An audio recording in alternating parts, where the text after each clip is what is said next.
Freedom వేరుశనగ నూనెతో వంటింటి ఊరగాయలకు మన ఊరి రుచిని తెచ్చేద్దాం.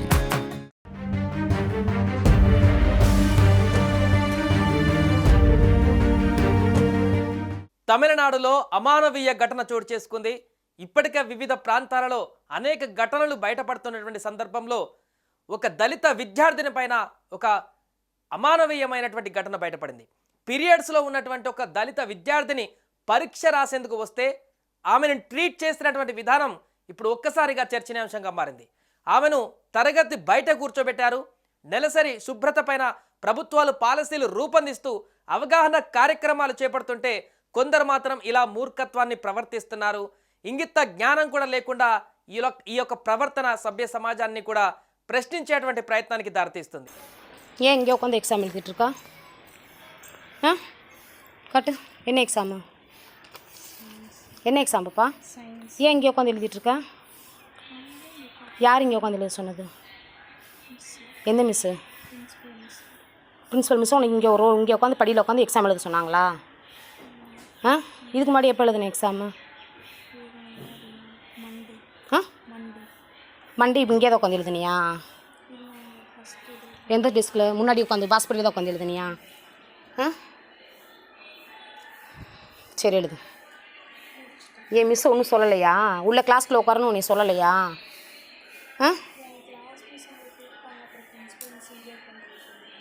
புரியல. கிளாஸ் மிஸ் இங்கே கூப்பிட்டாங்க வர சொல்லி அதுக்கப்புறம் பிரின்சிபல் மிஸ் இங்கேயே உட்காந்து சொல்லிட்டாங்க. பிரின்சிபல் மிஸ் உன்னை இங்கேயே உட்காந்து எழுத சொல்லிட்டாங்களா?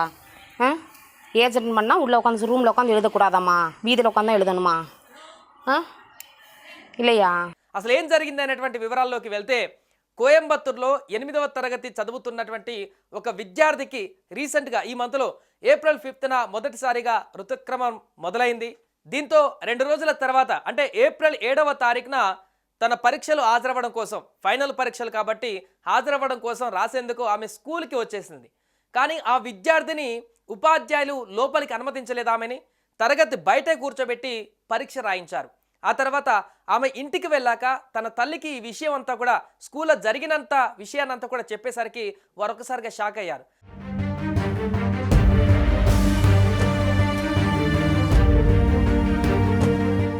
దీంతో బుధవారం ఆ బాలిక తన తల్లితో కలిసి స్కూల్కి వచ్చారు. కానీ అప్పుడు కూడా ఆ విద్యార్థిని ఉపాధ్యాయులు బయటే కూర్చోబెట్టి పరీక్ష రాయించారు. తన కూతురికి జరిగినటువంటి ఘటనను ఆ తల్లి ఇక ఏం చేయలేక వీడియో తీసి రికార్డ్ చేసి సోషల్ మీడియాలో పోస్ట్ చేసింది. అది కాస్త వైరల్గా మారింది. దీంతో పాఠశాల యాజమాన్యం పైన విమర్శలు వ్యక్తమవుతున్నాయి. బాలిక తల్లి విద్యాశాఖ అధికారులకు కూడా మరొక వైపు ఫిర్యాదు చేసింది. ప్రస్తుతం దీనిపైన విచారణ జరుగుతుంది. ఇదిలా ఉండగా మధ్యప్రదేశ్లో కూడా మేరాట్లో 11వ తరగతి విద్యార్థిని పరీక్ష రాస్తుండగా పీరియడ్స్ వచ్చాయి. శానిటరీ నాప్కిన్ కావాలని అడగగా ఉపాధ్యాయుడు ఆమెను బయటకు పంపించేశాడు. దీంతో అమ్మాయి తన తండ్రికి చెప్పింది. దీంతో పోలీసులకు ఫిర్యాదు చేశారు ఇద్దరు కలిసి.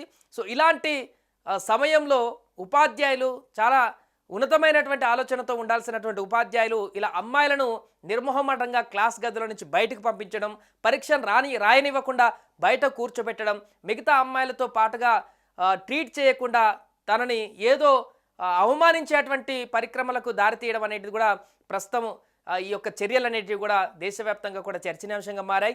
ఒకవైపు మహిళల పట్ల జరుగుతున్నటువంటి దారుణాలు, మహిళలను గౌరవించాలంటూ ఉపాధ్యాయులు మిగతా సంఘాలన్నీ కూడా మరొక వైపు వారిని రక్షించుకోవాలంటూ కూడా ఉపోద్ఘాతాలు ఇస్తూ, మరొక వైపు ఇంటర్నల్గా జరుగుతున్నటువంటి ఇలాంటి ఘటనలు చూస్తే ఇది ఏ రకమైనటువంటి సమాజంలో మెసేజ్ ఇచ్చేటువంటి వార్తలుగా మారుతాయి అనేటువంటి విషయం పైన అయితే చర్చ కొనసాగుతుంది. ఏదేమైనా ఈ 2 ఘటనలు అయితే ప్రస్తుతానికి సెన్సేషన్గా మారాయి. ఈ ఘటన పట్ల అక్కడ వాళ్ళు ట్రీట్ చేసినటువంటి విధానం పట్ల వారిని ఖచ్చితంగా తగు చర్యలు తీసుకోవాలి.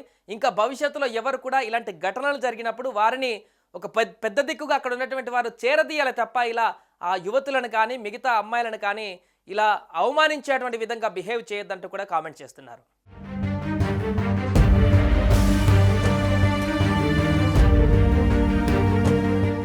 సుమన్ టీవీలో మీ పర్సనల్ అండ్ బిజినెస్ ప్రమోషన్స్ కోసం కింది నెంబర్కి కాంటాక్ట్ చేయండి.